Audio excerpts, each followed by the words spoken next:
قادیانی جو مذہب ہے جی اس پر فری میسن ہونے کا بھی الزام لگاتے ہیں، اس کی کیا حقیقت ہے؟ سب سے پہلے فقہ پہ حملہ کیا گیا ہوں، کہ فقہی مسائل حدیث کے خلاف ہیں، فقہی ذخیرے کو ختم کیا جائے. ہوں، پھر روایات کے خلاف دیکھو یہ روایت قرآن سے ٹکرا رہی ہے، یہ روایت ٹھیک نہیں ہے، یہ عقل کے مطابق نہیں ہے، پورے ذخیرہ حدیث کو مشکوک کیا گیا. ہوں، پھر قرآن پر حملہ کیا گیا آخر میں.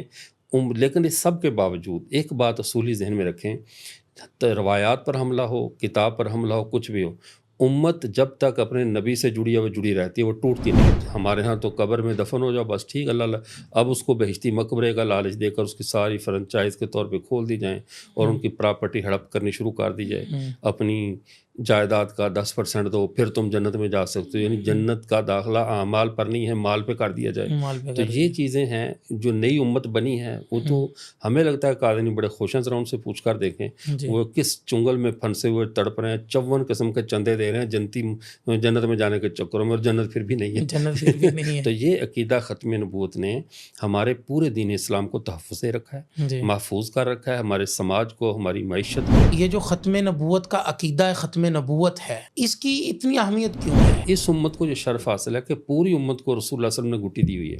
ہاں، وہ اس طور پر کہ حجۃ الوداع کے موقع پہ مسند احمد ابن حنبل میں حدیث مبارکہ موجود ہے. کیا بات آپ صلی اللہ علیہ وسلم کے سامنے جب وہ زمزم کے کنویں سے ڈول نکال کر لایا گیا، آپ نے اسے وضو کیا، وضو کرنے کے بعد اسی ڈول میں کلی کی. اب سارے صحابہ بے چین ہیں کہ آپ صلی اللہ علیہ وسلم اب اپنا مبارک جھوٹا پانی ہمیں دیں گے، اب اس میں لعاب دہن برکت کے لیے ملا ہوا ہے جی۔ وہ ہمیں دیں گے. تو آپ مجھے بتائیں کہ یہ منکرین ختم نبوت کی نفسیاتی وجہ کیا ہے؟ انکار ختم نبوت۔ 1924 میں غالباً جب انگریزوں نے قادیانی کو مجبور کیا، بشیر الدین محمود ان کا خلیفہ تھا، کہ آپ اپنی مردم شماری کروائیں، آپ اپنے برطانیہ کے اتنے فنڈز کھا رہے ہیں تو آپ بتائیں تو آپ نے ہمیں آؤٹ پٹ کیا دی ہے، کتنے لوگوں کو قادیانی کیا ہے. اچھا، تو بہت مجبور ہو کر انہوں نے جب اپنی مردم شماری کروائی، جھوٹ تو بہت بولتے ہیں جی، کہ ہمارے اتنے لاکھ ہو گئے، اتنے کروڑوں نے بیعت کر لی، وہ جی، ہوائی گنتی ہے. جی، لیکن جب زمینی حقیقت سامنے ان کی مردم شماری کروائی گئی تو آپ یہ بتاؤ، جب آپ کے نبی نے جہاد کو حرام قرار دے دیا تھا تو تم پاکستانی فوج میں کیا لینے گئے؟ تم نے الفرقان بٹالین کیوں بنائی؟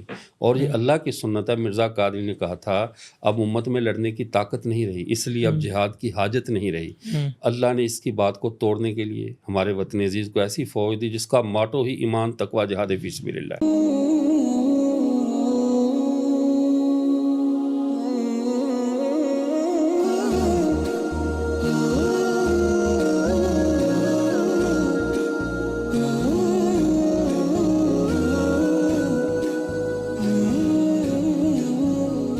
السلام علیکم ورحمۃ اللہ وبرکاتہ. ناظرین اکرام، آپ دیکھ رہے ہیں دین اور دنیا ایک ساتھ ود مولانا پوڈ کاسٹ. میں ہوں آپ کا ہوسٹ محمد ابو بکر.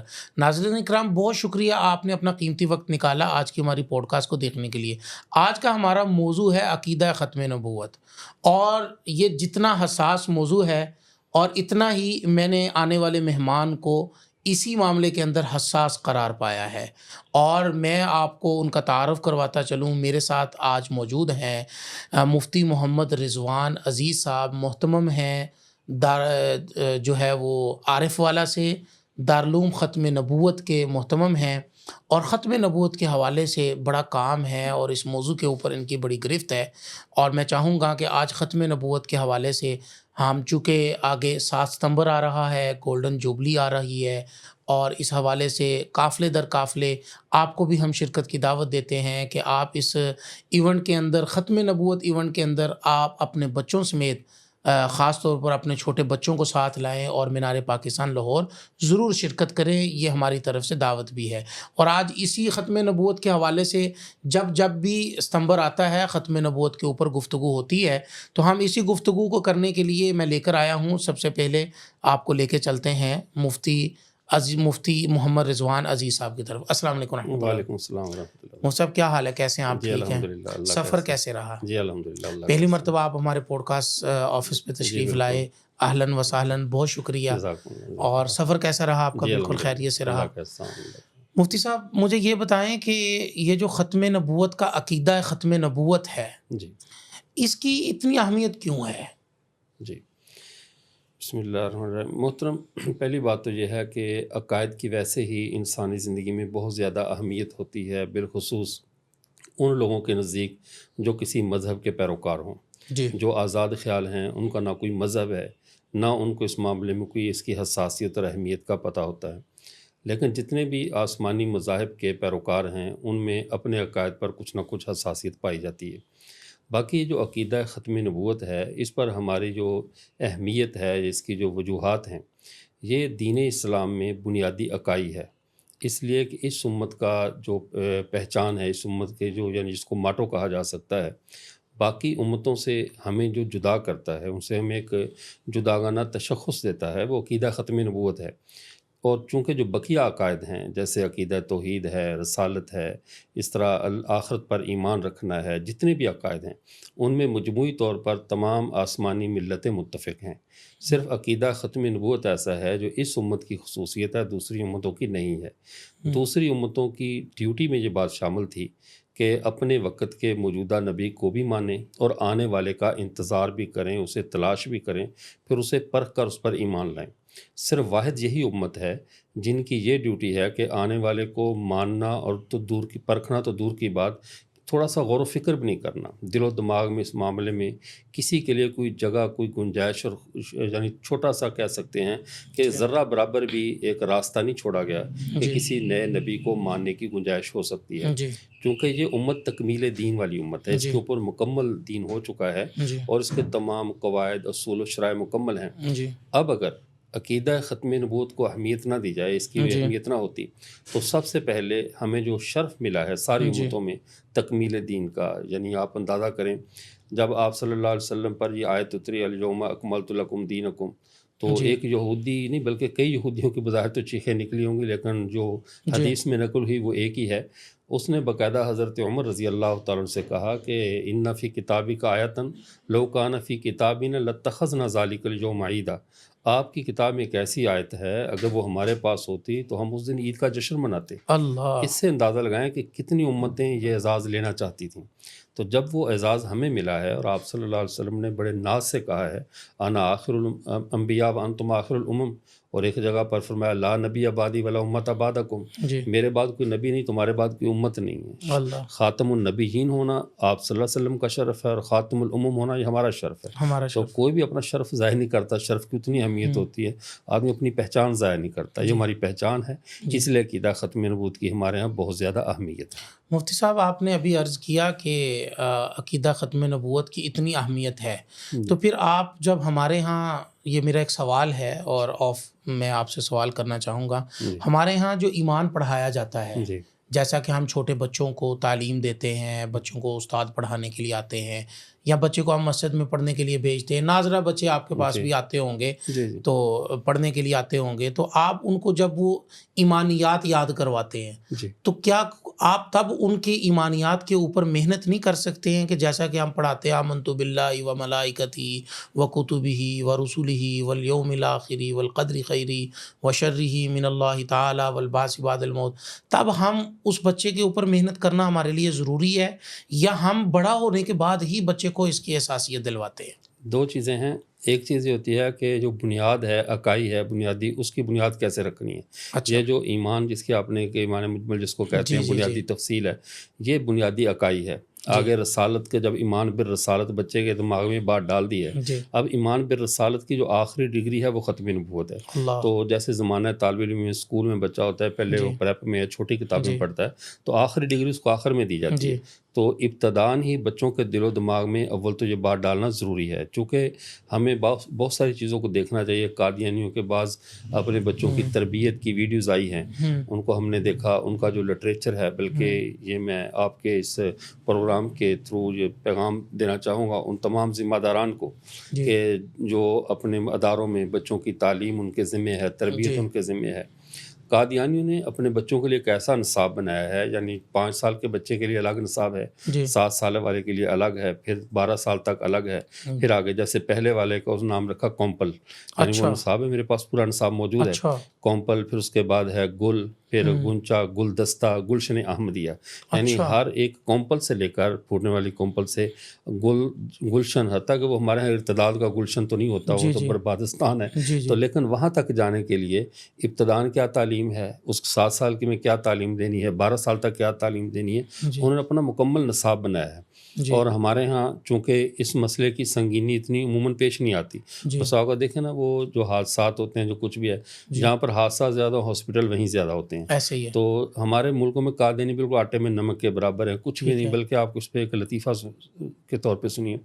1924 میں غالباً جب انگریزوں نے قادیانیوں کو مجبور کیا، بشیر الدین محمود ان کا خلیفہ تھا، کہ آپ اپنی مردم شماری کروائیں، آپ اپنے برطانیہ کتنے فنڈز کھا رہے ہیں، تو آپ بتائیں تو آپ نے ہمیں آؤٹ پٹ کیا دی ہے، کتنے لوگوں کو قادیانی کیا ہے۔ اچھا، تو بہت مجبور ہو کر جب اپنی مردم شماری کروائی، جھوٹ تو بہت بولتے ہیں کہ ہمارے اتنے لاکھ ہو گئے، اتنے کروڑوں نے بیعت کر لی، وہ ہوائی گنتی ہے، لیکن جب زمینی حقیقت سامنے ان کی مردم شماری کروائی گئی تو ٹوٹل 55,000 نکلے، خود کاشتہ پودے ٹوٹل 55,000 تھے۔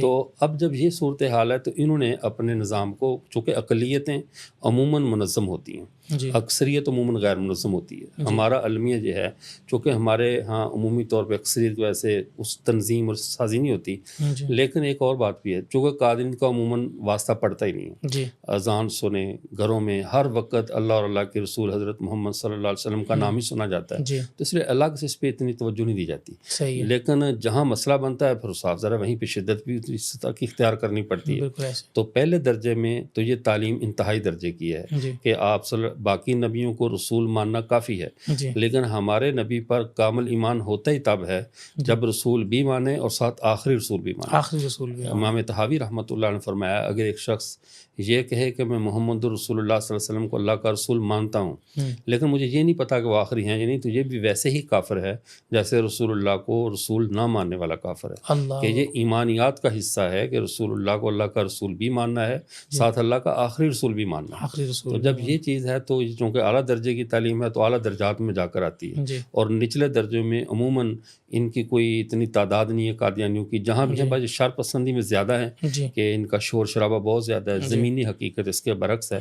یہ پوری دنیا میں جو کہہ سکتے ہیں کہ نہ ابھی تک ان کی کوئی اسٹیٹ ہے، نہ ابھی تک ان کے پاس کوئی قدم جمانے، در بدر ٹھوکرے کھانے والے گداگر ہیں، آپ صلی اللہ علیہ وسلم کا در چھوڑ کر در در بھٹک رہے ہیں اور کچھ بھی نہیں ہے۔ تو اس لیے بچوں کی تعلیم بالکل ضرور ہونی چاہیے، اس وقت کا انتظار نہیں کرنا چاہیے کہ جب ہمارا بچہ فتنے میں مبتلا ہو جائے پھر ہم فکر کریں۔ جب حالات بدل رہے ہوں، فضا بدل رہے ہوں، ہم قرب قیامت کے فتنوں کی طرف بڑھ رہے ہیں، تو مدارس میں، اسکولوں کالجز میں، گھروں میں بچوں کی ابتدائی یعنی خمیر کے اندر یا دودھ کے ساتھ ان کو عقیدہ ختم نبوت اچھی طرح ازبر کروا دینا چاہیے۔ الحمدللہ۔ اچھا مولانا، مجھے یہ بات بتلائیں آپ کہ دنیا میں جتنے بھی تمدن ہیں، ہر تمدن میں اسلام کے علاوہ شرک پایا جاتا ہے۔ اسلام نے شرک کو بڑا سختی سے منع کیا ہے، قرآن مجید کے اندر بھی ہے کہ یا ایھا الذین آمنوا انما المشرکون نجس، کہ یہ جو شرک ہے یہ بڑا حساس ہے، لیکن سب سے زیادہ حساسیت جو ہے وہ اس عقیدہ کے ساتھ کیوں جڑی ہوئی ہے؟ ہاں، یہ اس کی کچھ تو وجوہات نفسیاتی ہیں اور کچھ حقیقی زمینی وجوہات ہیں۔ ٹھیک ہے۔ پہلی بات یہ ہے کہ آپ صلی اللہ علیہ وسلم کے ساتھ جتنی یہ امت جڑی ہوئی ہے، اتنا سابقہ امتوں کو یہ شرف نہیں ملا۔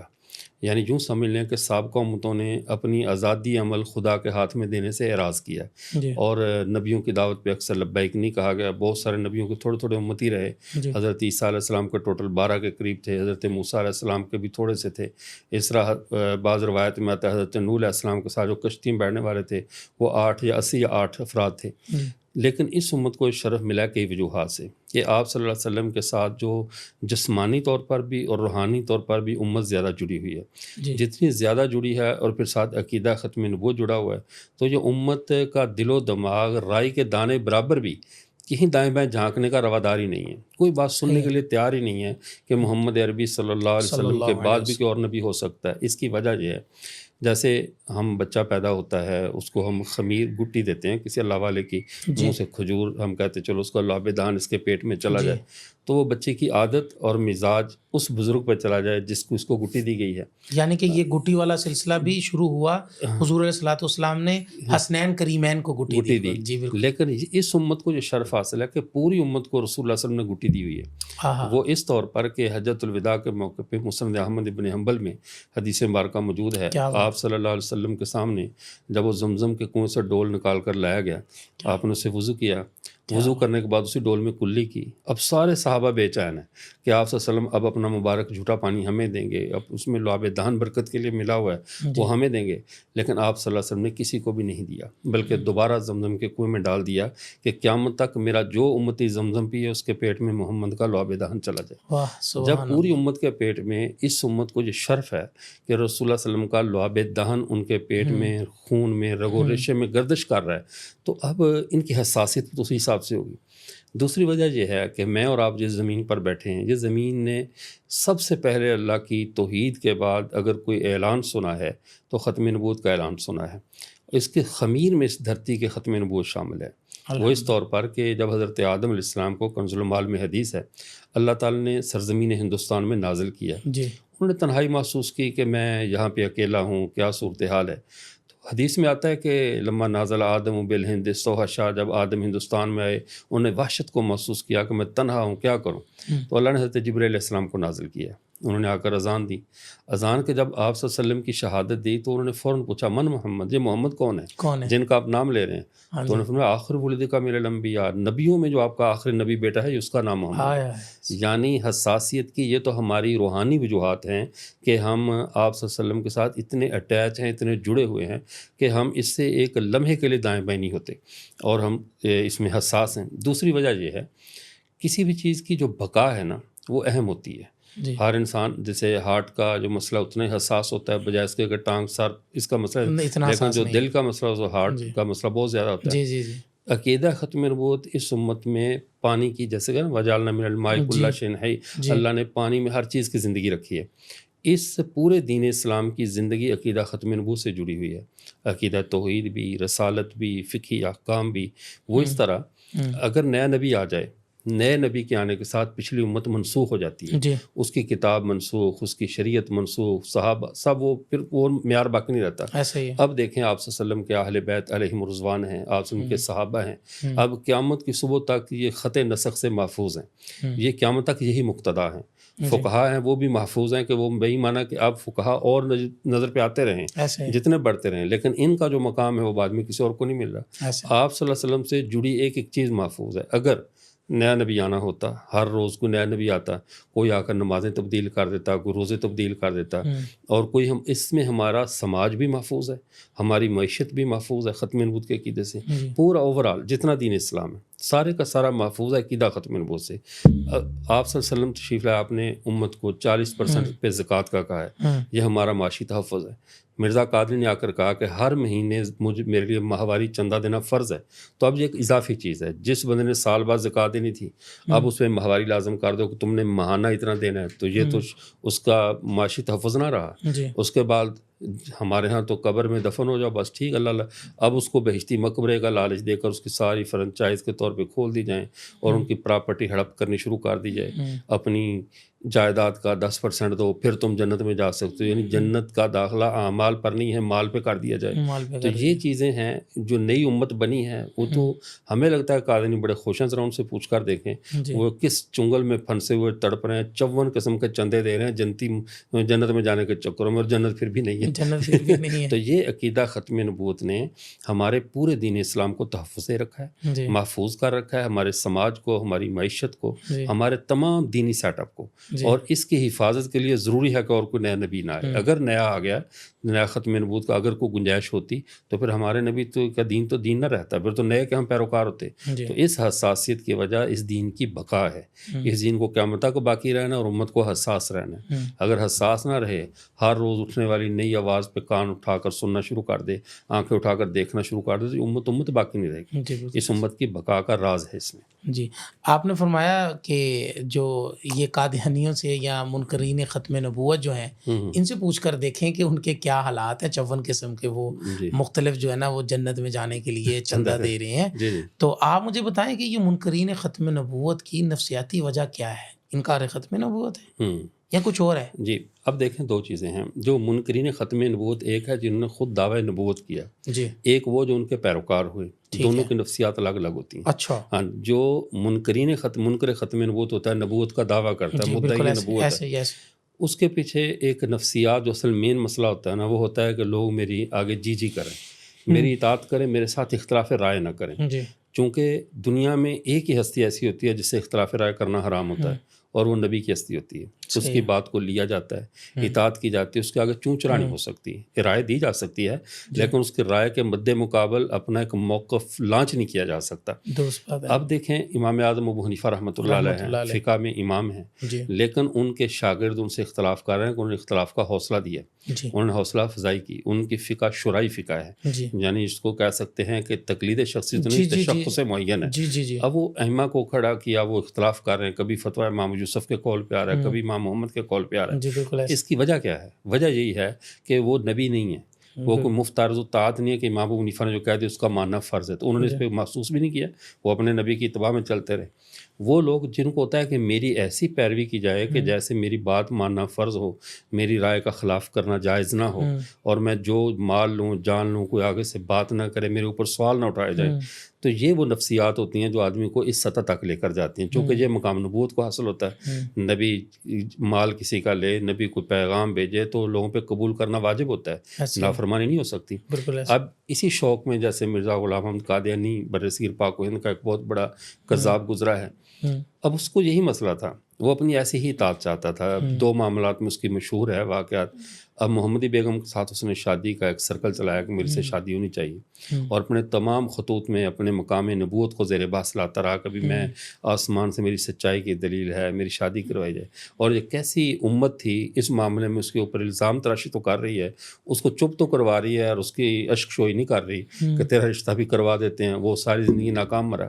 دوسرا مسئلہ یہ پیش آیا کہ اس نے جو فنڈنگ ہوتی تھی جماعت کی, تو کچھ لوگوں نے جا کر اعتراضات کیے کہ جہاں پہ فنڈنگ ہوتی ہے اور ہم یہاں اپنا فنڈ بھیجتے ہیں, اور مرزا صاحب کے گھر والے جو ہیں وہ اندھا دھند سونے کے زیورات, ہم صحابہ کے واقعات سناتے ہیں اپنی بیویوں کو, اموال بھیجتے ہیں, اور ادھر سارا یورپ بنا ہوا ہے, اس کی کیا وجہ ہے؟ تو اس نے باقاعدہ تحریرات میں اس پہ ڈانٹا ان کو کہ مجھے اور میرے خاندان کو استثناء رکھو, یہ بڑا اونچا خاندان ہے. وجہ کیا تھی؟ وہی نفسیات کے, مجھ سے نہ پوچھا جائے, میں سیاہ کروں, میں سفید کروں. تو یہی ہر مدعی نبوت کی نفسیات ہوتی ہے کہ وہ اپنی اطاعت چاہتا ہے, ہر یعنی چوں چرا کے بغیر کہ میری فرما برداری ہو, میرا نام اونچا ہو جائے. اور جو منکر ختم نبوت ہوتا ہے اس کی وجہ جہالت اور حماقت ہوتی ہے. یعنی وہ اپنی حماقت کی وجہ سے یا تو اندھی اتباع, اندھی عقیدت کہ وہ جو بھی کرے اس کے پیچھے چل پڑنا ہے, اس سے اختلاف رائے نہیں کرنا, یا دنیاوی مفادات. چونکہ ہندوستان میں قادیانی مذہب کو لانچ کیا انگریزوں نے, اور اس کے ساتھ بہت زیادہ پیکجز تھے. قادیانی ہونے کے ساتھ حکومت میں عہدے ملتے تھے, بیرون ملک کے آج بھی ویزے مل جاتے ہیں, بہت ساری سہولیات تھیں. ہندوستان ایک غریب ملک تھا اور لوگ بہت پسے ہوئے تھے. تو اگر تھوڑا مذہب چینج کر کے ان کو سہولیات مل رہی تھی تو ان کو پتہ ہی نہیں تھا کہ جہالت کا فائدہ اٹھایا انہوں نے, اور انہوں نے سہولیات کے لیے, اپنے دنیاوی مفادات کے لیے ان کی ہاں ملائی. ان کا مقصد جو مدعی کے پیچھے چلنے والے ہوتے ہیں, ان کا مقصد اپنے دنیاوی مفادات ہوتے ہیں, اور جو خود مدعی نبوت ہوتا ہے اس کا مقصد ایسی اطاعت ہوتی ہے جس میں تنقید نہ ہو, اعتراض نہ ہو. میں نے میرا سوال آ رہا تھا بیچ میں, وہ آپ نے شاید اس کا جواب پر مزید ذرا آپ تفصیل ڈال دیں گے, کہ آپ نے فرمایا کہ ایک بر صغیر جو پاک و ہند ہے اس کے اندر ایک بہت بڑا کذاب گزرا ہے, مرزا غلام احمد قادیانی. تو پھر آپ نے ساتھ ہی فرمایا کہ اس کو ہندوستان میں لانچ کیا گیا. انگریزوں کی حکومت جب یہ لانچ ہوا ہے, انگریزوں کی حکومت اب بہت سارے ممالک پر تھی. ملیشیا دیکھ لیں, سنگاپور ملیشیا کا حصہ تھا, اس کو دیکھ لیں آپ, انڈونیشیا, اس یعنی کہ بہت سارے ممالک ایسے تھے جہاں پر جو ان کی برٹش گورنمنٹ جو ہے نا وہ قابض تھی.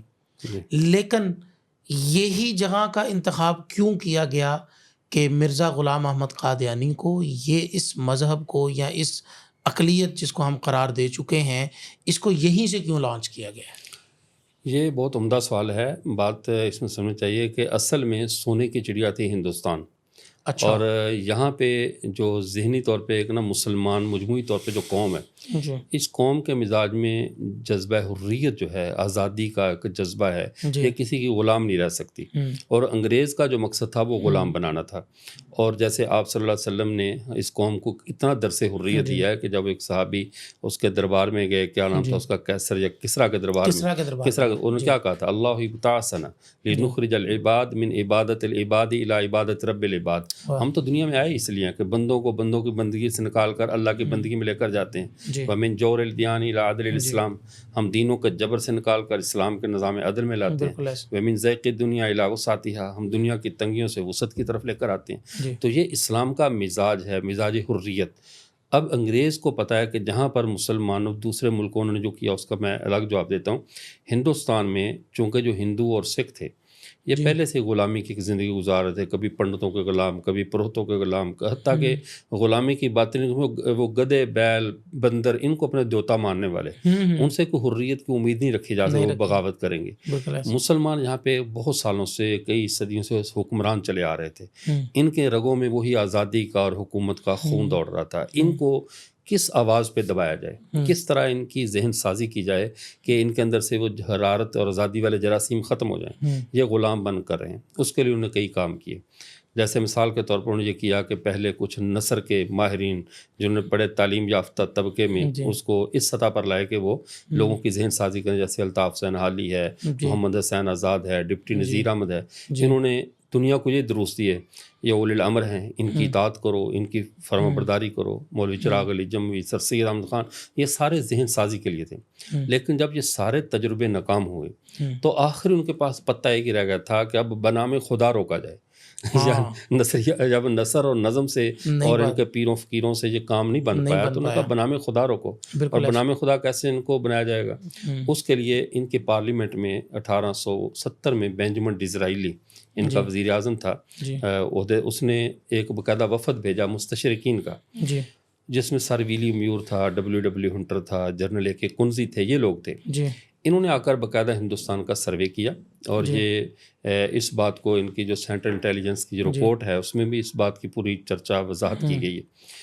اب انہوں نے آ کر سروے کرنے کے بعد کہا کہ یہاں پر ان لوگوں کو اب ایک ہی نبی کے آنے کی ان کو انتظار ہے، اور وہ ہیں حضرت عیسیٰ علیہ السلام. اور ان کے بارے میں ان کا نظریہ ہے کہ ان کے آنے سے جنگیں ختم ہو جائیں گی، جنگیں ان کے آنے سے ختم ہو جائیں گی. تو یہ جنگ لڑنا چھوڑیں گے تب جب عیسیٰ علیہ السلام آئیں گے. ان کا وہ تو ہمارے بس میں نہیں ہے کہ ہم ان کو لے کر آئیں. تو اس کا حل کیا ہے؟ ان کا حل ہے کہ اس وقت اپسٹالک پرافٹ کیا کہتے ہیں، ہواری نبی. ہم ہواری نبی کا نظریہ دیتے ہیں، ڈپلیکیٹ نبی لانچ کرتے ہیں. تو ڈپلیکیٹ نبی لانچ کیا گیا ہواری مسیح کے نام پہ. ان میں سیالکوٹ میں انٹرویوز بھی ہوئے 4 آدمیوں کے، جن میں سر سید احمد خان تھا، چراغ علی جموی تھا، نور الدین بیروی تھا اور مرزا غلام قادیانی تھا. لیکن وہ تینوں نے انکار کر دیا نبی بننے سے. یہ بن گیا. جب اس نے نبوت کا دعویٰ کر دیا، پھر پوری انگریز مشینری ساتھ کھڑی تھی، ریاست اس کے ساتھ کھڑی ہو گئی. تو مقصد یہ تھا کہ مسلمانوں کو غلامی کا درس دیا جائے. اس کے جتنے بھی وہ خطبات، اس کی تحریریں پڑھیں، وہ صراحتاً کہتا ہے کہ میرا دنیا میں آنے کا ایک ہی مقصد ہے، ملکہ اللہ کی اطاعت اور ملکہ برطانیہ کی اطاعت. ملکہ برطانیہ کی اطاعت، عیسائی سلطنت کو خدا کی رحمت کا کہنا، قبلہ کعبہ سے زیادہ مقدس قرار دینا. تو یہ بنام خدا ہندوستان کی ذہن سازی تھی. باقی رہ گئے وہ ملک جہاں جہاں پر اس کا تسلط تھا. بدقسمتی سے ان ملکوں میں، ہمارے ملک میں کوئی ایک قوم نہیں تھی، وہاں پہ ایک ایک قومیں تھیں. ترک تھے تو وہ ایک قوم تھے، افغان تھے تو وہ ایک قوم تھے، جس طرح عرب تھے تو وہ ایک قوم تھے. جہاں پر قومیت ایک ہو وہاں پہ باہر کی تحریکیں کامیاب نہیں ہوتی زیادہ.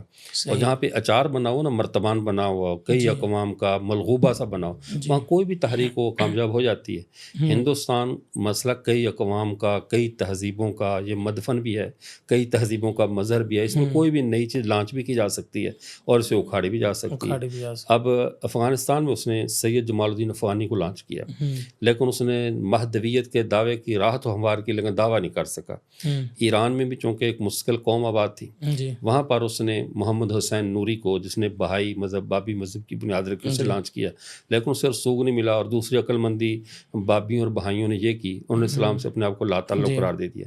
جب وہ اسلام سے لا تعلق ہو گئے، ہماری اس سے جنگی ختم ہو گئی، جھگڑے ختم ہو، الگ مذہب بن گئے.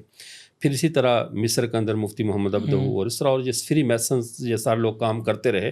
اسی طرز پہ مرزا ہندوؤں میں پنڈت دیانند سرسوتی تھا، یہ سارے انگریز کے لانچ کردہ لوگ تھے، لیکن یہ مرزا قادیانی خاص مسلمانوں میں لانچ کیا گیا تھا، اور اس کا اصل مقصد یہاں پہ لانچ کرنے کا یہی تھا کہ یہ زمین زرخیز ہے اور یہاں پہ کئی اقوام کا یہ مجموعہ ہے، یہاں پہ کسی بھی تحریک کو کامیاب کیا جا سکتا ہے، ان کے ایک نظریے پہ اکٹھا کرنا مشکل ہے۔ پھر دوسری بات یہ، اس وقت جو ہندوستان کے سیاسی حالات تھے وہ بہت پریشانی میں تھے، ادھر سے ترک خلافت عثمانیہ کی بقا کی جنگ چل رہی ہے، ادھر سے وہ پریشانی، تحریک ترک موالات ہے، ہندوستان کے اتنے جب مسلمان کئی محاذوں پہ لڑ رہے تھے، اور پھر یہاں پہ کبھی منکرین حدیث غلام محمد پرویز کا فتنہ کھڑا ہو رہا ہے، کبھی وہ غلام برق، طرح طرح کے لوگ اٹھ رہے ہیں، تو چمکھی جنگ لڑنے میں ان کا شاید یہ نبوت بھی 4 قدم چل جائے گی، اس کی طرف توجہ کم ہو، اس لیے اس کو خاص طور پہ چنا گیا، اس کو عالمگیر فتنہ بنانے کے لیے۔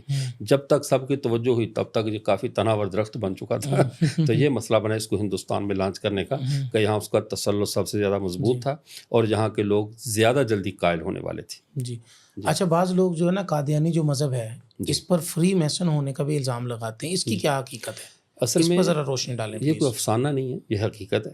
یہ روحانی خزائن کی 3 جلد میں ان کے جو جلال الدین شمس کا مقدمہ لکھا ہے، اس میں اس نے ایک نئی بات لکھی، چونکہ فری میسن نے پوری دنیا کے نظام کو ایک طریقے سے تباہ کیا ہے، جس کو کہتے ہیں کنسٹرکشن اور ریکنسٹرکشن، تعمیر اور تعمیر نو۔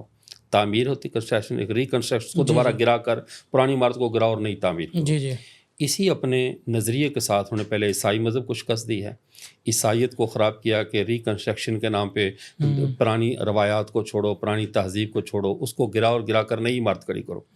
نئی عمارت جتنی بھی شاندار ہو لیکن بہرحال وہ پرانی سے اس کا تعلق ختم ہو جاتا ہے۔ تو یہ چلاکی کی انہوں نے پہلے عیسائیت کے ساتھ، وہی تجربہ ہندوستان میں کیا گیا، اور اس کو یہ فری میسن کا اسلوب تھا، اسی اسلوب کے تحت یہاں پہ پہلے روایات کے بارے میں بات ایسے پھیلائی گئی، یہ روایات ٹھیک نہیں ہیں۔ سب سے پہلے فقہ پہ حملہ کیا گیا کہ فقہی مسائل حدیث کے خلاف ہیں، فقہی ذخیرے کو ختم کیا جائے۔ پھر روایات کے خلاف، دیکھو یہ روایت قرآن سے ٹکرا رہی ہے، یہ روایت ٹھیک نہیں ہے، یہ عقل کے مطابق نہیں ہے، پورے ذخیرہ حدیث کو مشکوک کیا گیا۔ پھر قرآن پر حملہ کیا گیا آخر میں۔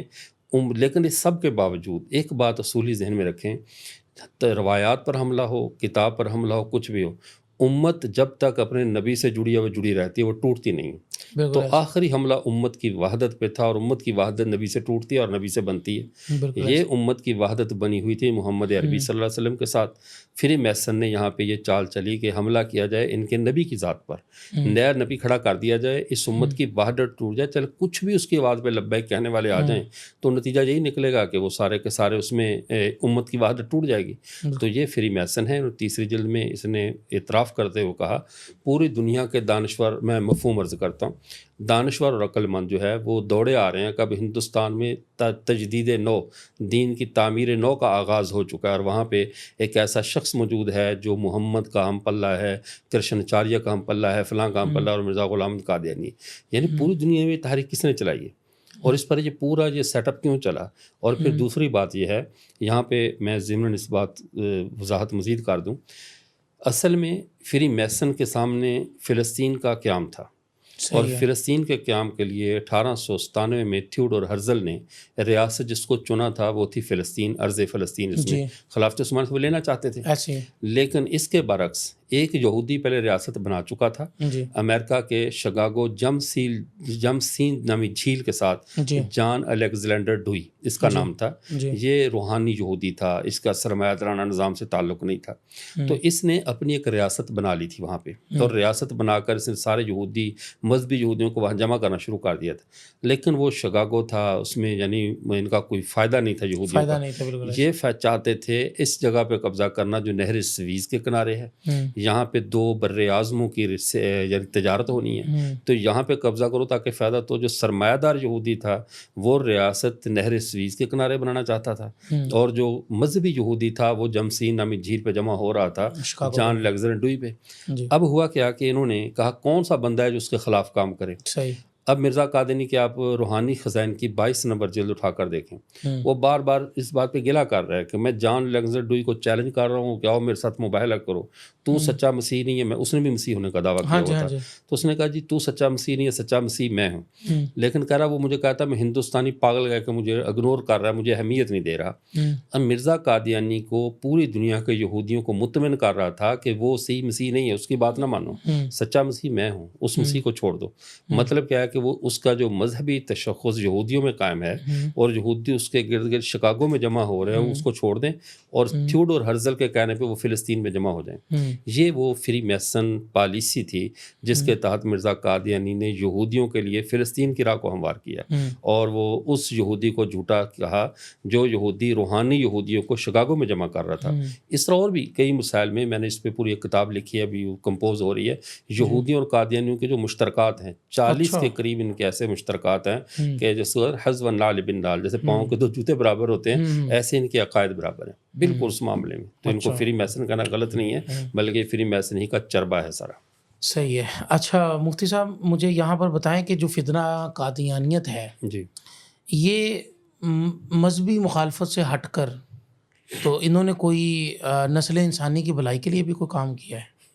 اس کا جواب تو بہتر قادیانی ہی دے سکتے ہیں، لیکن وہ بھی اگر چراغ لے کر ڈھونڈنے نکلیں گے اپنے اندر خیر، تو گدھے کے سر سے سینگ ڈھونڈنے والی بات ہے کہ ان سے کبھی کوئی خیر کا کام ہوا نہیں ہے. باقی جو اگر یہ ڈاکٹر عبدالسلام قادیانی کو پیش کرتے ہیں کہ ایٹم بم بنانے میں اس کا بڑا کردار تھا، تو ایٹم بم سے کون سا گلاب جامن نکلتے ہیں؟ نسل انسانی ہلاک ہوتی ہے.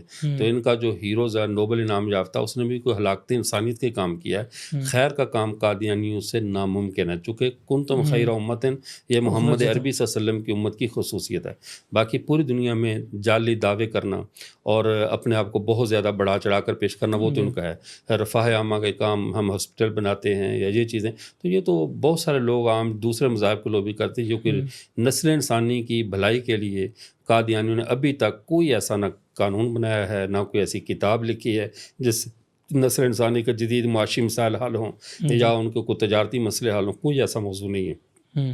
بس وہ مرزا قادیانی ان کے پرانوں کی لکھی ہوئی جو کتابیں ہیں وہی ملغوبہ کتابیں بھی کیا، وہ بس اپنے دعوی ہیں، اپنے فضائل و مناقب ہیں بار بار جمع کیے ہوئے ہیں کہ میں نے یوں کیا، میں یوں کروں گا، میرے نام ماننے سے یہ عذاب آئے گا، وہ عذاب آئے گا. ان باتوں کے علاوہ نسل انسانی کو قادیانی نے دیا کچھ نہیں ہے، لیکن مذہب کے نام پہ لیا بہت کچھ ہے. یعنی میں نے آپ سے شروع میں عرض کیا 54 قسم کا چندہ لیتے ہیں، تو یہ اتنے چندے لے لے کر کبھی مینارۃ المسیح بنانا چندہ دو، کبھی یہ کرنا. حتیٰ کہ ایک اور لطیفے کی بات سنی، آپ نے کسی بھی مسجد کے امام سے، کسی عالم سے یا کسی بزرگ کے بارے میں نہیں سنا ہوگا کہ وہ کہتے اتنے پیسے دو تو میں دعا کروں گا پھر اولاد ہوگی. سیرت المہدی میں لکھا ہے کہ ایک آدمی نے مرزا غلام قادیانی سے کہا کہ فلاں بندے نے دعا کے لیے کہا ہے، اس کی اولاد نہیں ہے تو آپ دعا کر دیں. تو مرزا صاحب جواب میں کہنے لگے کہ دیکھو دعا اندر سے نکلتی ہے، کچھ اندر ڈالو گے تو دعا نکلے گی. مطلب ہے آپ ایسا کرو کہ 1,00,000 روپے سے کو مجھے دے دے، پھر میں دعا کروں گا اولاد ہو جائے گی. اچھا اس دور میں 1,00,000 روپے مانگ رہا ہے جب بکرے کا گوشت جو تھا نا وہ 1 روپے کا 8 کلو آتا تھا. آج حساب لگا لو کتنے کروڑ روپے بنتے ہیں. تو یہ نبوت کا مزاج، دعا کی جو سیل پرچیز، یہ کام نہیں ہوتا. نبوتیں دعائیں بیچا نہیں کرتی.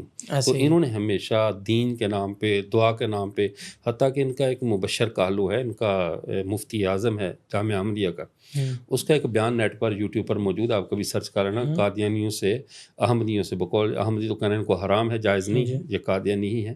تو ان مرزیوں سے، قادیانیوں سے قبر میں 2 سوال ہوتے ہیں. ایک سوال جو ہوتا ہے کیا تبلیغ کی تھی، اور دوسرا سوال جو ہوتا ہے کیا تو نے چندہ دیا تھا. یعنی انہیں قبر کے سوال بھی ہم سے الگ کر لیے ہیں. یعنی اللہ کا رسول یا دین نہیں، بلکہ چندہ اور تبلیغ، یہ 2 سوال ہر قادیانی سے قبر میں ہوتے ہیں. اس حد تک نسل انسانی کو دیتے کچھ نہیں ہیں، مذہب کے نام پہ عوام سے وصول بہت کچھ کرتے ہیں. اچھا مجھے یہ بتائیں کہ قادیانی جو مذہب ہے اس کی جو تکفیر کا فیصلہ ریاست نے جو کیا، ہماری جو ریاست ہے، ریاست نے اس کا فیصلہ جو کیا وہ پارلیمنٹ میں کیا گیا ہے.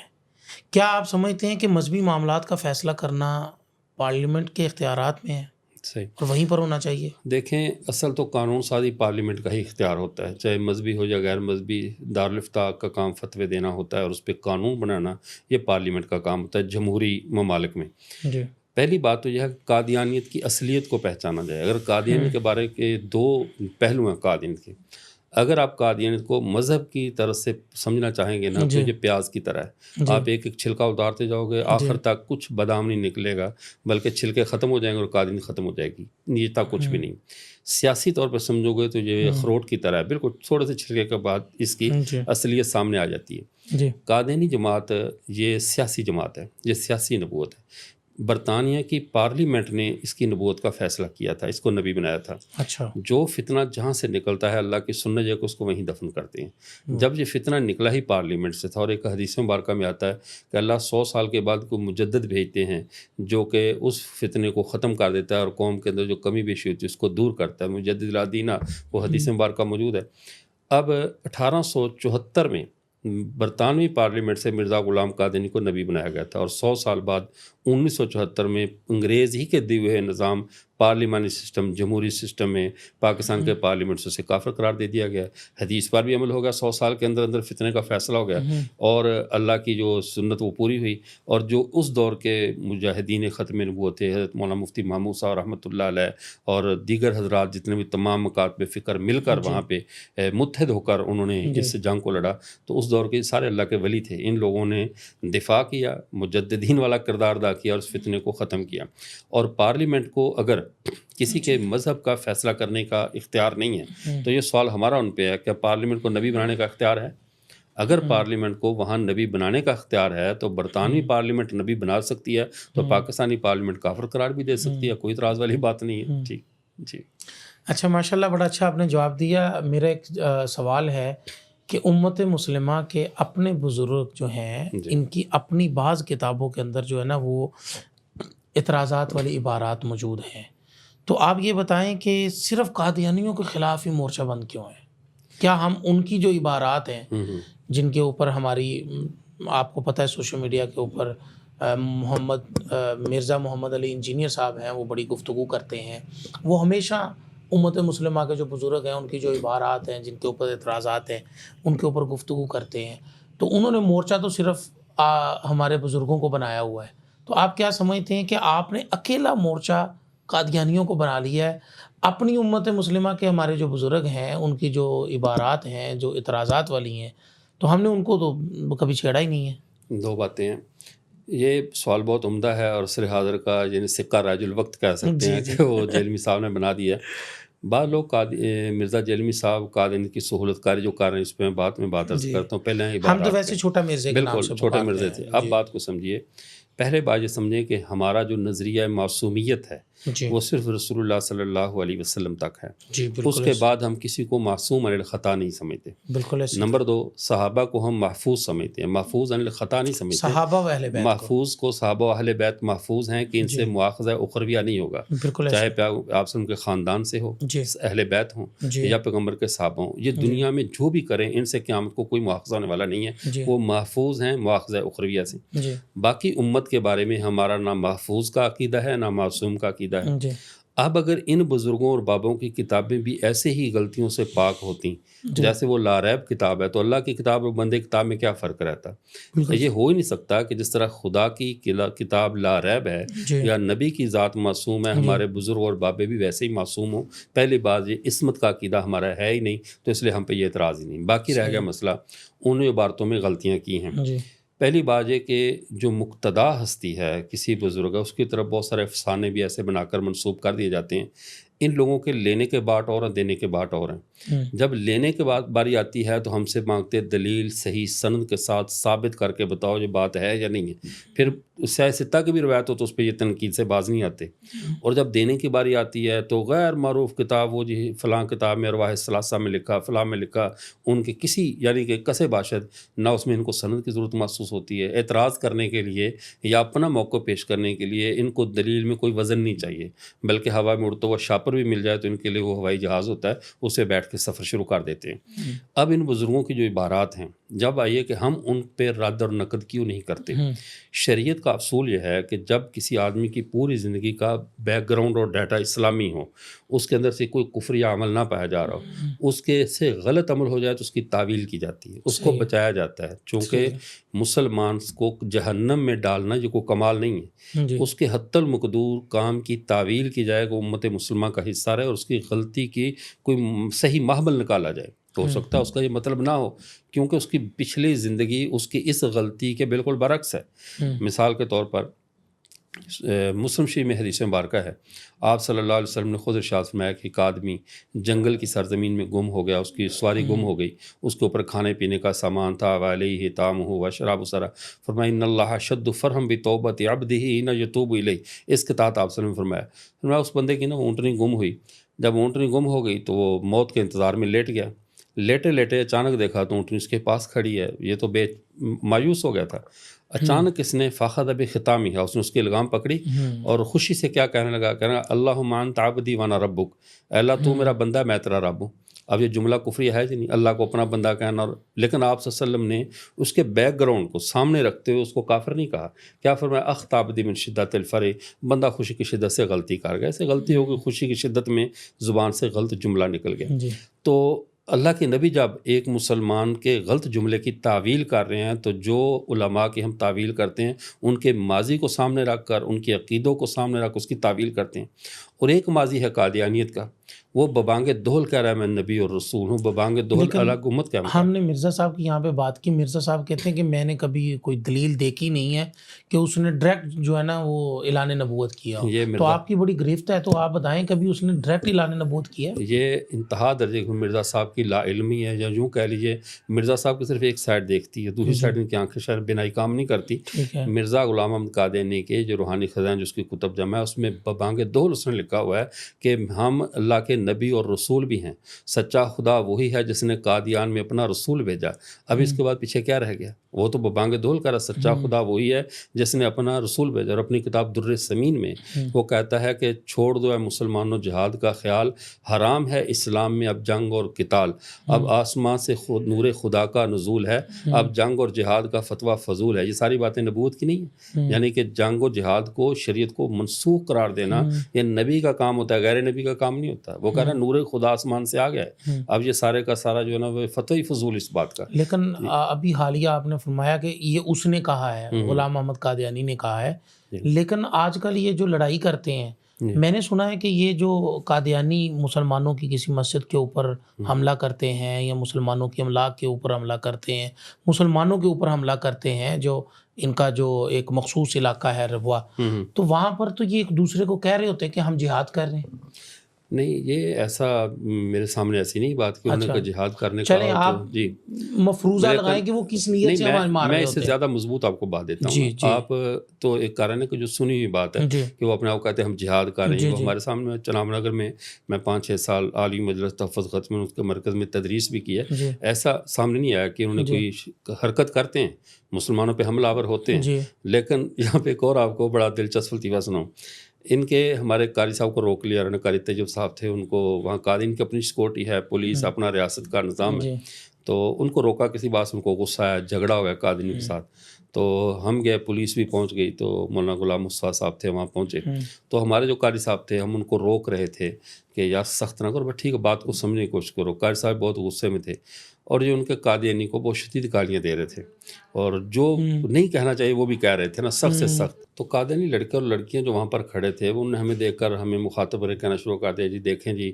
یہ آپ کے قاری صاحب نے ہمارے نبی کو بھی گالیاں دی ہیں، اور یہ ہمارے جو نبی کی بیویاں ہیں جن کو یہ بدبختی سے امہات المومنین کہتے ہیں ان کو بھی گالیاں دی ہیں۔ جب وہ اکیلا کھڑا تھا، ان کی سیکورٹی کے 30-40 افراد بھی تھے، اور وہ کالج کے جو جامعہ احمدیہ کے طلباء اور طالبات، یعنی اچھا خاصا ایک ہجوم تھا، اور یہ ان کے ساتھ یعنی ایک قاری صاحب ایک موٹر سائیکل چلانے والا لڑکا تھا، 2 آدمی کھڑے تھے اور ان کے ہجوم میں گرے ہوئے ہیں، اور ببانگ دہل ان کی نا وہ خوب طبیعت صاف کر رہے ہیں۔ تو میں نے ان کا جو ایک آدمی کھڑا تھا اس نے کہا جی دیکھیں آپ ان کو روکیں، یہ ہمارے نبی کو بھی گالی دے رہا ہے، ہمارے سارے سیٹ اپ کو خراب کر رہا ہے۔ میں نے کہا اس سے ایک بات تو سمجھ میں آ گئی کہ غیرت سچے نبی کے ماننے والوں میں ہوتی ہے، آپ کا نبی بھی جھوٹا اور آپ بھی جھوٹے ہو، آپ میں ذرا بھی غیرت ہوتی ہے اور اپنے نبی کو سچا سمجھ رہے ہوتے تو اب تک تو قاری صاحب کو اب تکا بوٹی کر دیتے کہ ہمارے نبی کو گالی دی ہے، لیکن وہ بالکل خوف زدہ اور ایک تنہا آدمی سے، تو یہ ان کی حالت ہے اپنی غیرت کی۔ اب اگلی بات میں سمجھاتا ہوں کہ انہوں نے بنائی تھی الفرقان بٹالین، جب جہاد کشمیر 1965 کی جنگ لگی تو لڑائی لڑنے کے لیے فرقان بٹالین بنائی، اور قادیانی آج بھی یہ کہتے ہیں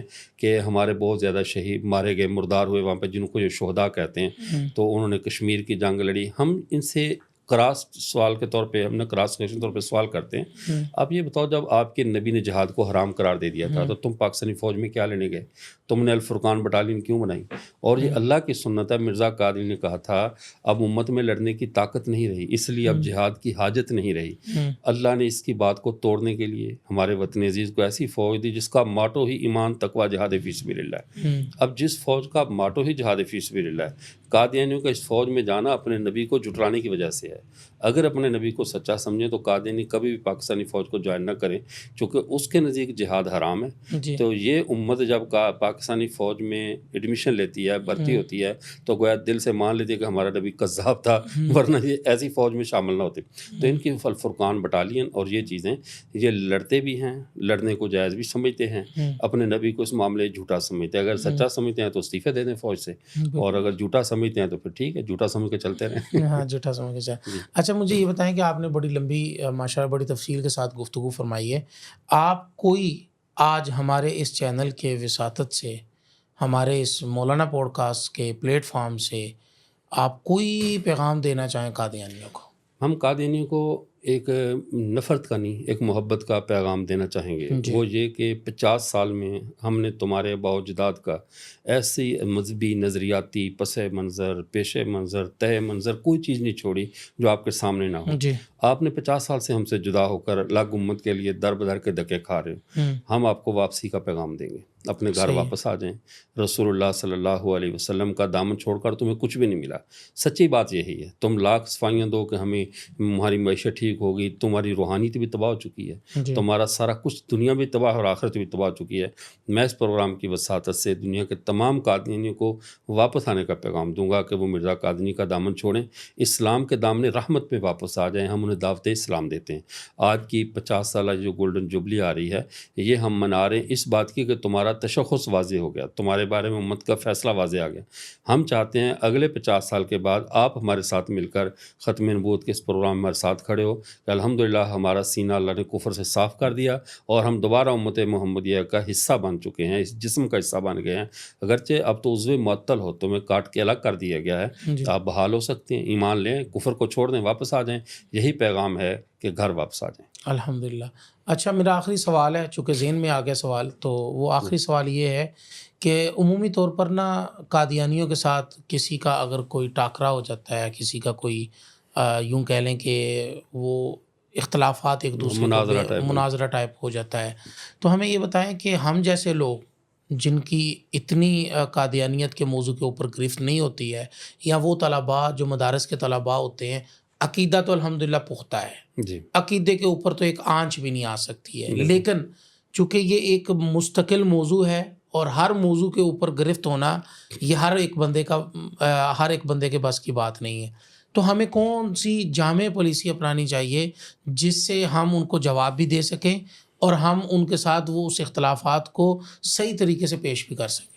بنیادی بات یہ ہے کہ پہلے دشمن سے گفتگو کرنے سے پہلے دشمن کی چال اور طریقہ واردات کو سمجھنا چاہیے۔ قادیانیوں کا سب سے بڑا جو طریقہ واردات ہے، جسے مرزا جیلمی صاحب نے بھی لانچ کیا ہوا ہے، اور جو بات ادھوری میری رہ گئی وہ نہ مکمل ہو سکی، کہ مسلمانوں کے باہمی اختلافات کو اچھالا جائے۔ جب وہ بات کرتے ہیں قادیانی تو پہلے آپ سے پوچھیں گے آپ کا مسلک کیا ہے۔ آپ نے کہا میں دیوبندی ہوں، یا کہا بریلوی ہوں، یا کہا میں اہل حدیث ہوں، تو وہ فوراً آپ کے خلاف دوسرے مسلک والوں کے فتوے آپ کو شیئر کریں گے۔ آپ کو تو وہ بھی کافر کہتا ہے، وہ بھی کہتا ہے، آپ ان کی غلطیاں نشر کرنی شروع کر دو گے، تو دشمن کو موقع مل جاتا ہے کہ ہمارے آپسی اختلاف میں آپ بریلویوں کے خلاف بولو گے، وہ آپ کے خلاف بولیں گے، آپ اہل حدیثوں کے خلاف بولو گے، وہ کہتے ہیں دیکھو یہ آپس میں لڑ رہے ہیں، تو ان کو بھاگنے کا موقع مل جاتا ہے۔ میرا رضی قادیانی کے ساتھ مناظرہ ہوا تھا اس پہ واٹس ایپ پہ، وہ بار بار یہ سوال 2-2.5 گھنٹے کی گفتگو میں کرتا رہا کہ آپ کا مسلک کیا ہے۔ میں نے کہا میرا اور آپ کا مسلک کا اختلاف ہے ہی نہیں کہ میں آپ کو مسلک بتاؤں، میرا اور آپ کا اختلاف ہے امت کی حیثیت سے۔ میں محمد عربی صلی اللہ علیہ وسلم اللہ کے سچے نبی کا امتی ہوں، تو میں قذاب کی امتی ہوں۔ تمہارے ساتھ میرے گھر کے معاملہ ڈسکس کرنے کی تمہیں اجازت نہیں ہے۔ بریلوی ہیں تو میرے گھر کے فرد ہیں، اہل حدیث ہیں تو میرے گھر کے فرد ہیں۔ آپس کے اگر فتاویٰ غلط فہمی سے ہوا ہے تو امت میں ایسا ہوتا رہتا ہے، غلط فہمی کی بنیاد پر مفتی دیانتدار سے فتویٰ لگاتا ہے، فتویٰ غلط بھی ہو سکتا ہے۔ جیسے اس کی ایک مثال ہے، حاتب ابن ابی بلتہ رضی اللہ تعالیٰ عنہ سے ایک راز فاش ہو گیا آپ صلی اللہ علیہ وسلم کا، تو حضرت عمر نے کیا کہا تھا، منہاج السنہ میں علامہ ابن تیمیہ رحمۃ اللہ نے لکھا ہے، انہوں نے کہا یا رسول اللہ مجھے چھوڑو میں اس منافق کی گردن اڑا دوں، کس کو منافق کہا؟ حاتب بن ابی بلتا کو. تو اللہ کے نبی نے جواب میں کیا فرمایا؟ فرمایا عمر رہنے دو، یہ جنگ بدر کا ہمارا بدری ساتھی ہے، اور بدریوں کے بارے میں اللہ نے کیا رکھا ہے، معلوم معاشے تم جو مرضی کرو. تو اس کا مطلب ہے عمر رضی اللہ تعالیٰ جو منافق کہا تھا وہ غلط فہمی اس کی وجہ سے تھا کہ جو انہوں نے اللہ کے نبی کے ساتھ راز کو فاش کیا، اس کو سامنے رکھ کر انہوں نے منافق کا فتویٰ دے دیا. لیکن اللہ کے نبی نے عمر کو بھی کچھ نہیں کہا کہ تیری غلط فہمی اپنی جگہ، لیکن یہ بدری ہے، ٹھیک ہے، اس کو کچھ نہیں کہا جائے گا. تو اس کا مطلب ہے دونوں بخشے بخشا ہے. امت کے اختلاف آپس میں فتویٰ غلط فہمی سے ہو جاتے ہیں، لیکن ان فتووں کو بنیاد وہ قادیانی بنیاد بناتے ہیں. تو جو ساتھی بھی قادیانیت کے محاذ پہ گفتگو کرتے ہیں ان سے دست بستار آپ کا جس مسلک سے بھی تعلق ہو، کبھی بھی قادیانی سے مسلک کے موضوع پہ بات نہیں کرنی کی ضرورت ہی نہیں ہے. وہ مسلک سے بات تب کریں جب ہم انہیں اپنا برابر کوئی مسلمان فرقہ سمجھتے ہوں کہ بھی یار ہم بھی مسلمان ہیں، یہ بھی مسلمان ہیں، بس اختلاف رائے ہے. بریلوی، دیوبندی، اہل حدیث، حنفی، شافعی، مالکی، حنبلی، ہم سب محمد عربی صلی اللہ علیہ وسلم کے پرچم کے نیچے کھڑی امت ہے، اور وہ مقابل ہمارے ایک دوسرے پرچم کے نیچے دوسرے شناخت کے ساتھ دوسرے نبی کے ساتھ کھڑی امت ہے، جھوٹے کذاب کے ساتھ. تو ہمارا اور ان کا زمین اسمان کا فرق ہے. اس لیے کبھی بھی پہلے نمبر پہ اپنے گھر کے اختلافات کو ان کے ساتھ آگے بڑھیں نا. وہ آپ کو بھڑکائیں گے، آپ کو غصہ دلائیں گے، غیرت کرو. تمہیں اس نے یہ کہہ دوں کہ جو غیرت میں غیرت میرے گھر کا مسئلہ ہے، تم فی الحال کافر، تم اپنے کفر پہ بات کرو. ایک بات. دوسری بات، قادیانیوں کے مد مقابل کبھی بھی قرآن و سنت سے استدلال نہ کریں. اس کی وجہ یہ ہے کہ قرآن سے استدلال قرآن کے ماننے والے کے سامنے کیا جاتا ہے، حدیث سے استدلال حدیث کے ماننے والے کے سامنے کیا جاتا ہے. جب آپ حدیث پڑھو گے، وہ کسی کی شرح پڑھے گا، حدیث پڑھے گا، تو عوام الناس کے ذہن میں یہ بات بیٹھے گی، شاید دونوں طرف دلائل موجود ہیں، تو عوام کے ذہن میں ایک شبہ پیدا ہو جائے گا. ہمیشہ قادیانیوں کے ساتھ گفتگو انہی کی کتابوں، انہی کے اصولوں کی روشنی میں کرو، تاکہ ان کا عوام الناس قادیانیوں کا نظریہ اپنے ہی نبی کی تحریروں کی روشنی میں. اب دیکھو نا قادیانیوں کی بدقسمتی کتنی ہے. مرزا قادیانی کی کوئی تحریر ان کو پیش کی جائے تو ان کو موت آ جاتی ہے، کہتے اس کو چھوڑ دو. تو ہم بھی تو یہی کہہ رہے اس کو چھوڑ دو، ہم بھی تو کہہ رہے اس کو چھوڑ دو اور واپس آ جاؤ. جب ہم تحریر پیش کرتے ہیں کہتے اسے چھوڑ دو، ہم کہتے اس کا یہ موقف کہتے اسے چھوڑ دو، ہم کہتے اس نے یہ اصول بیان کیا کہتے اس کو چھوڑ دو. تو جب قدم قدم پہ آپ چھوڑ ہی رہے ہیں تو ہماری ایک بات ہماری بھی مان لو کہ اسے چھوڑ دو اور اسلام میں واپس آ جاؤ. تو ہمیشہ قادیانیوں کے ساتھ مرزا قادیانی کی اور ان کے خلفاء جو ہیں، ان کے خود ساختہ جو حمقاء ہیں یا خلفاء، ان کی تحریروں کو مد نظر رکھتے ہوئے گفتگو کریں. کتاب و سنت سے ان کو دل دینے کی ضرورت نہیں ہے. تیسری چیز یہ ہے کہ وہ انگریزی کی کہاوت ہے لٹل نالج از ڈینجرس، تھوڑا علم ہمیشہ نقصان دہ ہوتا ہے. تو ادھورے علم کے ساتھ سانپوں کے ساتھ نہ کھیلیں. اگر آپ کا مطالعہ پورا نہیں ہے، پوری تیاری نہیں ہے، تو بلا وجہ ان سانپوں کے سوراخوں میں ہاتھ مت ڈالیں، بلکہ کوشش کریں کہ کچھ بہترین کتب یا ان علماء سے جو اس محاذ کے اسپیشلسٹ ہیں ان سے رابطہ کر کے ان سے تیاری کر کے ان سے گفتگو کریں، بغیر تیاری کے گفتگو نہ کریں. اور ایک بات میں ضمن وہ رہ گئی تھی، وہ بڑی اہم تھی، کہ جو مرزا جیلمی صاحب ہیں، جو ہمارے جو محاذ آپ نے چھیڑی بات درمیان میں کہ یہ علماء کی عبارتیں پیش کر رہے ہیں، کہہ رہے ہیں یہ اینٹی قادیانیت کام کر رہے ہیں، ختم نبوت کا تو ہم نے کام کیا.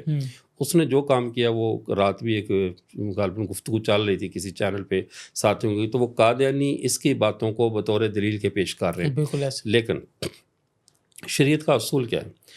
اگر چور چوری کرے تو اس کا ہاتھ کاٹو، لیکن لا تقطعوا الایدی فی الغز، میدان جنگ میں ہم اپنا ساتھی چوری کر اس کا ہاتھ نہ کاٹو. یہ حدیث مبارکہ میں ہے. اب محاذ جنگ پہ کھڑے ہوئے مجاہد کا ہاتھ کیوں نہیں کاٹا جاتا؟ کہ اس کا اگر ہاتھ کاٹ گیا تو دشمن کے مقابلے میں ایک سپاہی کمزور پڑ جائے گا. دشمن کے مقابلے میں اس کا جب ہاتھ کاٹ گیا تو ممکن ہے یہ دشمن کے ساتھ جا کر مل جائے. اب مرزا جیلمی صاحب ہمیشہ انہی بزرگوں کے انہی مسئلے کے پیروکاروں کے ہاتھ کاٹنے کے چکر میں رہتے ہیں جو قادیانیت کے خلاف نبرد آزمائیں. کہہ رہے تم نے کیا کیا ہے؟ میں تمہیں بتاتا ہوں، پہلے اپنوں کو جواب دو. مطلب یہ ہے کہ دشمن کو ریلیف دینا، دشمن کے جو مد مقابل کھڑی امت مسلمہ ہے ان کے پاس موضوعات ایسی کتابیں لے جا کر ان کے دماغوں کے اندر شک و شبہ ڈالنا. تو جو مسلمانوں کی صفوں میں شکوک و شبہات کے بیج بوئے، ان کو آپس میں متنفر کرے، ان کے اندر اپنی کمانڈروں سے ان کو دلوں میں بغاوت لے کر آئے، تو اس کا مطلب اسلام کا خیر خواہ نہیں ہے، وہ دشمن کا بہت بڑا حامی اور سہولت کار ہے. یہ حرکت وہ کر رہا ہے. تو مسلمانوں کو، ہمارے نوجوانوں کو اس معاملے میں بہت حساس رہنا چاہیے. چوروں پر بھی نظر رکھے، ٹھیک ہے، یہ اور سہولت کاروں پر بھی نظر رکھے. اس طرح کر کے دشمنوں کا مقابلہ کیا جا سکتا ہے. جی بالکل، ماشاء اللہ. موسیٰ بہت شکریہ، بڑی اچھی گفتگو رہی، اور میں کوشش کروں گا انشاءاللہ آپ کے ساتھ مزید گفتگو کو ہم کنٹینیو رکھیں. لیکن مجھے ایک آخری ایک گزارش ہے چھوٹی سی آپ سے، کہ آپ مجھے بتائیں کہ اس وقت ختم نبوت کے حوالے سے بہترین کتاب کون سی ہے جس کا مطالعہ کیا جائے تو انسان کے جو ہے نا وہ روز روشن کی طرح اس کے سامنے ختم نبوت کا مسئلہ جو ہے نا وہ واضح ہو جائے. یہ ناظرین کے لیے، عام لوگوں کے لیے. دو چیزیں ہیں. ایک تو ہمارے علماء کی وہ کتابیں ہیں جو بہت زیادہ علمی انداز میں لکھی گئی ہیں، جی وہ تو لیکن آج کل علماء کے، ہمارے جی عوام الناس کا جو ذہنی سطح ہے نا جی وہ اردو، خاص طور پہ اردو ہاں زبان جی میں بہت پیچھے جا چکی ہے. جی وہ نہ پر عربی سمجھنا تو بہت دور کی ہاں بات جی ہے. جی جی ایسے ہے. اس کے لیے آسان ہے. علامہ خالد محمود صاحب PhD لندن، جی انہوں نے 4 جلدیں لکھی ہیں مطالعہ قادیانیت پہ، اچھا اور چاروں جلدوں میں ایک ہے عقیدہ خیر الامت. جی اس میں اسکول و کالج والوں کی ذہنی سطح کو سامنے رکھتے ہوئے عقیدہ ختم نبوت سمجھایا گیا ہے. جی اور اس کے بعد عقیدہ خیر الامم فی حیات عیسیٰ ابن مریم، جی جو قادیانیوں کا عیسیٰ علیہ السلام کے بارے میں امت مسلمہ سے اختلاف ہے، جی 14 مباحث کے ساتھ، جی عنوانات کے ساتھ اس موقف کو سمجھایا ہے. جی تیسرے نمبر پہ ہے عقیدۃ العالم فی الفرق بین الکفر والاسلام. جی یہ عقائد کے متعلق قواعد اور اصول ہیں جو پہلے وصول الابکار میں مفتی شفیع صاحب رحمۃ اللہ علیہ نے، جی یا کفار الملحدین میں حضرت مولانا انور شاہ کاشمیری نے لکھے تھے. جی تو ان سب کو بہترین طریقے سے احسن انداز سے علامہ صاحب نے عام فہم زبان میں اس میں لکھا ہے. اور چوتھے نمبر پہ جلد ہے مرزا قادنی کی سیرت اور کردار. یہ 4 جلدیں ہر مسلمان کو چاہیے اس کا بھرپور مطالعہ کرے. یہ عوام الناس کے لیے بتا رہا ہوں جی کہ عوام الناس کے ہر ایک کے گھر میں علامہ خالد صاحب کی یہ 4 کتابیں موجود ہوں تو قادنی کا فتنہ کچھ بھی نہیں انشاءاللہ بگاڑ سکتا. انشاءاللہ. اور جو علماء کرام ہیں اس دور میں صرف مسائل کو دلائل سے نہ سمجھائیں، جی عقلیات سے بھی عوام کے قریب یس کریں. اور عقلیات کی زیادہ عقلیات، ضرورت ہے. کیونکہ لوگ اب عقل پرست ہیں نا، جی جی جی روایات کی تو خبر ہی نہیں ہے. ہاں جی تو خبر ہی اس عقلیات پرستی کے دور میں پہلے مولانا ادریس کاندلوی رحمۃ اللہ علیہ کے قائد الاسلام یہ پڑھ لیں. جی پھر ساتھ مولانا بدر عالم میرٹھی رحمۃ اللہ علیہ کی کتاب ہے ترجمان السنہ. علماء اس بات ان کتابوں کو ازبر کر لیں. جی ازبر کرنے کے بعد پھر وہ اسٹیج پر بیٹھے، ممبر پر بیٹھے، عوام کو امثلہ سے، مثالوں سے، عقلیات سے سمجھائیں تو یہ فتنہ بہت جلد دم توڑ جائے گا انشاءاللہ. انشاءاللہ. جی بہت شکریہ مولانا، آپ تشریف لائے. ناظرین آپ نے دیکھا کہ بڑی تفصیل کے ساتھ ہم نے جو ہے وہ قادیانیت کے موضوع کے اوپر بات کی ہے، اور آپ کے سامنے بالکل یہ ساری عقیدہ ختم نبوت کے حوالے سے جو مفصل گفتگو ہوئی ہے. تو میں نے سٹارٹ کے اندر بھی آپ سے التماس کی تھی، اور میں ابھی پھر آخر میں مولانا نے بھی آپ سے التماس کی ہے، میں بھی التماس کرتا ہوں کہ یہ جو 50 سالہ گولڈن جوبلی کے نام سے، یوم الفتح کے نام سے ہم ایک مینار پاکستان لاہور کے اندر ہمارا ایک جلسہ ہو رہا ہے جس میں تمام مذاہب کے لوگ آ رہے ہیں.